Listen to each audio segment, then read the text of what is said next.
दोस्तों, श्रेयस अय्यर ने बीसीसीआई के मुंह पर तमाचा मारा है, पहले अपने बल्ले से फिर अपने बयान से।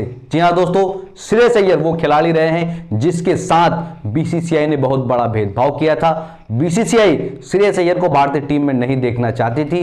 बीसीसीआई ने श्रेयस अय्यर को सेंट्रल कॉन्ट्रैक्ट से बाहर कर दिया था और यह संदेश दे दिया था कि भाई तुम जाओ, क्रिकेट तुम्हारे बस की बात नहीं है, अब तुम्हें खेलने का मौका नहीं मिलेगा। लेकिन दोस्तों, श्रेयस अय्यर ने अपनी मेहनत और अपनी लगन से ना सिर्फ भारतीय टीम में जगह बनाई बल्कि चैंपियंस ट्रॉफी में दूसरा सबसे ज्यादा रन बनाने वाले खिलाड़ी भी साबित हुए और अब वही बीसीसीआई श्रेयस अय्यर की तारीफ करने पर मजबूर हो गई है। जी हां दोस्तों, आपको याद होगा श्रेयस अय्यर को सेंट्रल कॉन्ट्रैक्ट से बाहर कर दिया गया था और फिर श्रेयस अय्यर आईपीएल में गए और आईपीएल में उन्होंने केकेआर को चैंपियन बनाया, घरेलू क्रिकेट खेला, मुंबई को रणजी की ट्रॉफी दिलवाई, सैयद मुश्ताक अली ट्रॉफी दिलवाई और फिर उसके बाद बल्ले से भी उन्होंने घरेलू क्रिकेट में आग उगला, इतना जबरदस्त प्रदर्शन किया कि भाई बीसीसीआई मजबूर हो गई भारतीय टीम में उन्हें वापस लाने के लिए। और जब उन्होंने वापसी की है तो भारत को ट्रॉफी दिलवाई है। किस तरीके से उन्होंने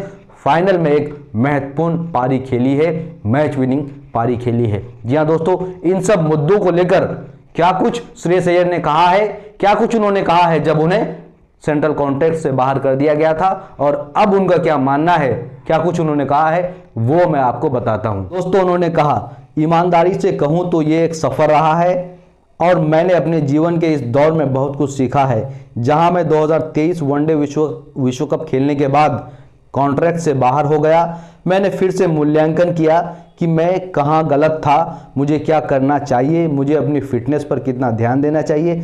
मैंने खुद से ये सभी सवाल पूछे और एक रूटीन तैयार किया और अपनी ट्रेनिंग और साथ ही अपनी स्किल्स पर फोकस करना शुरू कर दिया।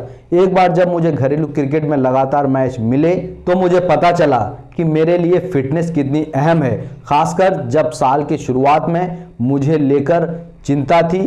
कुल मिलाकर मैं खुद से बेहद खुश हूं, जिस तरह से मैं इससे बाहर आया, जिस तरह से मैंने स्थिति को संभाला और सबसे अहम बात यह है कि मुझे खुद पर विश्वास था। दोस्तों, जब उनसे पूछा गया कि जब आपको सेंट्रल कॉन्ट्रैक्ट से बाहर कर दिया गया तब आप क्या सोच रहे थे, इस पर उन्होंने कहा, उस समय मेरे अंदर खिसियाहट तो नहीं थी क्योंकि आईपीएल खेल रहा था और मेरा पूरा ध्यान आईपीएल जीतने पर था। शुक्र है कि मैंने आईपीएल जीता, लेकिन आईपीएल जीतने के बावजूद मुझे वह पहचान नहीं मिली जो मैं चाहता था। लेकिन अंत में जब आपके अंदर आत्मनिष्ठा होती है, आप सही चीज़ें करते हैं तो लोग ज़्यादा नज़र रखते हैं। मैं बस यही करता रहा। तो दोस्तों, श्रेयस अय्यर ने अपनी मेहनत और पूरी ईमानदारी से भारतीय टीम में ना सिर्फ वापसी की है और अब बीसीसीआई को मजबूर कर दिया है कि बीसीसीआई एक बार फिर से श्रेयस अय्यर को सेंट्रल कॉन्ट्रैक्ट में शामिल कर ले। जी हां दोस्तों, खबरें आ रही हैं कि श्रेयस अय्यर को दोबारा से सेंट्रल कॉन्ट्रैक्ट में शामिल कर लिया गया है और अब श्रेयस अय्यर भारतीय टीम के एक अभिन्न अंग बन गए हैं, जो कि लगातार भारतीय टीम में अब खेलने वाले हैं और भारत को कई सारी ट्रॉफीज दिलवाने वाले हैं। तो दोस्तों, श्रेयस अय्यर के प्रदर्शन पर आपकी क्या राय है, कमेंट करके ज़रूर बताएं। वीडियो को यूट्यूब पर देख रहे हैं तो चैनल को सब्सक्राइब ज़रूर कर लें।